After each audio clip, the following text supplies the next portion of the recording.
திருவண்ணாமலை உச்சியில ஏற்றப்படுற அந்த மகா தீபத்துக்குள்ள நமக்காக ஒரு ரகசிய செய்தி இருக்குன்னு சொன்னா நம்புவீங்களா? அது வெறும் ஒரு வருடாந்திர சடங்கு மட்டும் இல்ல, நம்ம எல்லோருக்குமான ஒரு பிரபஞ்ச செய்தி அப்படின்னு சொன்னா வாங்க அந்த தெய்வீக மர்மட்டுக்குள்ள என்ன இருக்குன்னு அகத்திய மாமுனிவரோட வாக்கு மூலமாவே நாம தெரிஞ்சுக்கலாம். இந்த வார்த்தைகளை கொஞ்சம் கவனிங்க. இது சாதாரண வார்த்தைகள் இல்ல.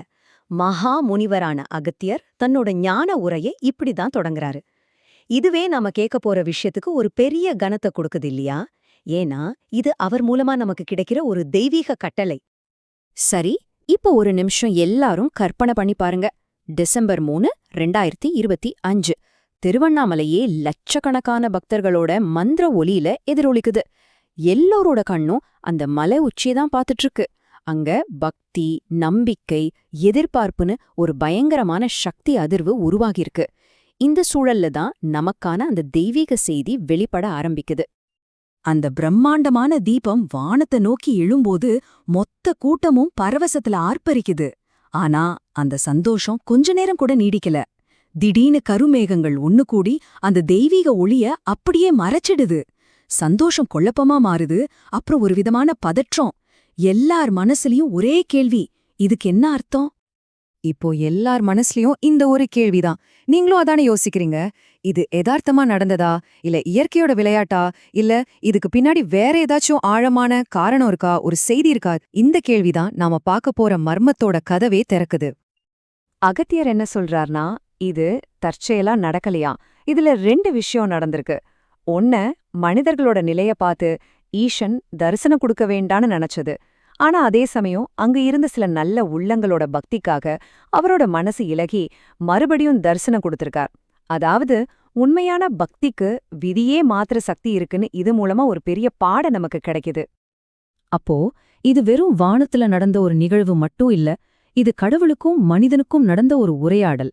ஆனா அந்த உரையாடலோட சாராம்சம் என்ன? அந்த தீபம் மறைஞ்சதுலயும் தெரிஞ்சதுலயும் என்ன ஆழமான செய்தி இருக்கு? வாங்க அதை இன்னும் கொஞ்சம் ஆழமா பார்க்கலாம். இதுதான் அந்த விஷயத்தோட மையம்.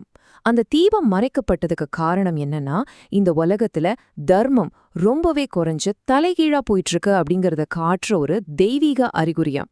அது ஒரு ஸ்பிரிச்சுவல் ரிப்போர்ட் கார்டு மாதிரி. தீபம் மறைக்கப்படுதுன்னா தர்மம்ங்கிற பாடத்துல நாம ஃபெயில் ஆயிட்டோம்னு அர்த்தம். இது வெறும் நடந்து முடிஞ்ச ஒரு விஷயத்துக்கான விளக்கம் மட்டும் இல்ல, இது நமக்கான ஒரு நேரடி எச்சரிக்கை. அகத்தியர் சொல்றார், இனியாவது நாம திருந்தலன்னா, நம்ம மனச தர்மத்தோட பக்கம் திருப்பலன்னா, இந்த தீபம் தற்காலிகமா மறைஞ்சது நிரந்தரமா கூட ஆகலான்னு சொல்றார். இப்போ சாய்ஸ் நம்ம கையில தான் இருக்கு. ஆனா நில்லுங்க, இந்த எச்சரிக்கைக்கு பின்னாடியும் இன்னும் ஒரு பெரிய உண்மை இருக்கு. இந்த மொத்த நிகழ்வோட ஆணி வேரா இருக்கிற ஒரு ரகசியத்தை நோக்கி அகத்தியர் நம்மள கூட்டிட்டு போறார். அப்படி என்ன ரகசியம் அது? வாங்க பார்க்கலாம். ஆமா, ரகசியம். இந்த ஒரு வார்த்தை நாம இதுவரைக்கும் யோசிச்சு கூட பார்க்காத ஒரு உண்மையை நமக்கு சொல்ல போகுது. அந்த ரகசியம் எல்லாரும் பாக்குற அந்த பெரிய மகா தீபத்துல இல்லையா, அதுக்கு முன்னாடி முதல்ல ஏற்றப்படுற ஒரு தீபம் இருக்கு இல்லையா, அந்த முதல் பொறி, அதுலதான் அந்த ரகசியமே அடங்கியிருக்கு. எல்லாத்துக்கும் மூலமான அந்த முதல் சுடர்ல தான் இந்த புனித நிகழ்வோட உண்மையான சாரமே இருக்கு. இப்போ கேளுங்க அந்த உச்சக்கட்ட உண்மைய. அகத்தியர் சொல்றாரு, அந்த முதல் தீபம் வேற எதுவும் இல்ல, அதுவே ஈசனோட நெற்றிக்கண் அப்படின்னு. ஒரு நிமிஷம் யோசிச்சு பாருங்க. அது வெறும் நெருப்பில்ல, அது சிவனோட நேரடி பார்வை. சிவனோட சக்தியே தீபமா உருவெடுத்திருக்கு.